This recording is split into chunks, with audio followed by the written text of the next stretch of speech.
Domnule doctor, bună ziua și bine ați venit! Să rămână, mulțumesc! Cum vi se pare evenimentul?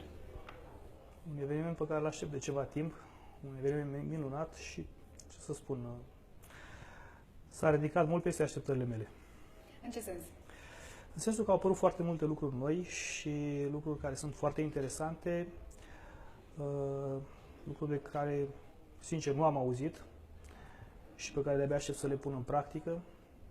Am achiziționat un CAD-CAM și am văzut că face lucruri minunate față de ceea ce știam eu și de-abia aștept cu echipa mea să promovăm cât mai mult tot ceea ce am învățat și efectiv să facem lumea să fie mai veselă, mai zâmbitoare, mai...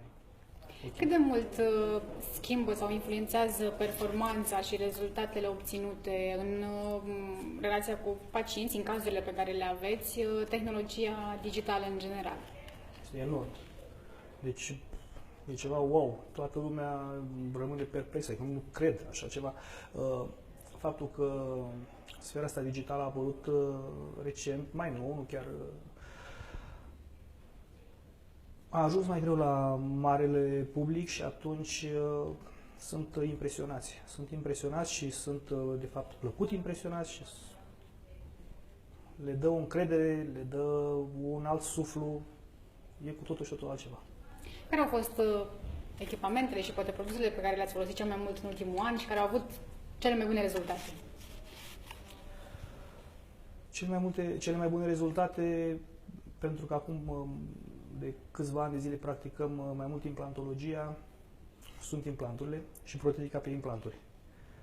Ca și materiale sunt diverse. N-aș vrea să vă dau ca să nu supărăm unii producători să vă spun ceva și ceilalți să spună de ce n-ai vorbit despre noi.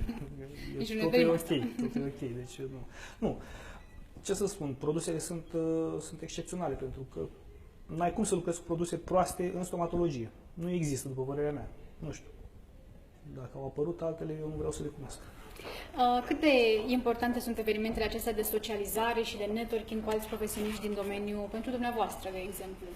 Să știți că lucrul ăsta mi-a schimbat viziunea, mi-a schimbat privirea despre ceea ce înseamnă medicina dentară și pur și simplu mi-a schimbat viața. Mie și colegilor mei, pentru că avem o echipă puternică în spate și cu care lucrăm și atunci dacă nu comunicăm și dacă nu avem legături cu alții, atunci, cum să spun eu, ne plafonăm. Pentru final, aș vrea să vă întreb cu ce gând plecați de la eveniment și să le transmiteți și celor care ne urmăresc acum online. Gânduri sunt multe. Ce să le transmit colegilor mei? O educație medicală continuă este benefică din orice punct de vedere. Afle lucruri noi, lucruri minunate, se cercetează, sunt băgați foarte mulți bani în cercetare și lucrul ăsta ne ajută atât pe noi practicienii cât și pe pacienți ca să plece într-un fel cu o gândire și să plece pozitiv din cabinet, să fie încântat și minunat, să se simtă minunat.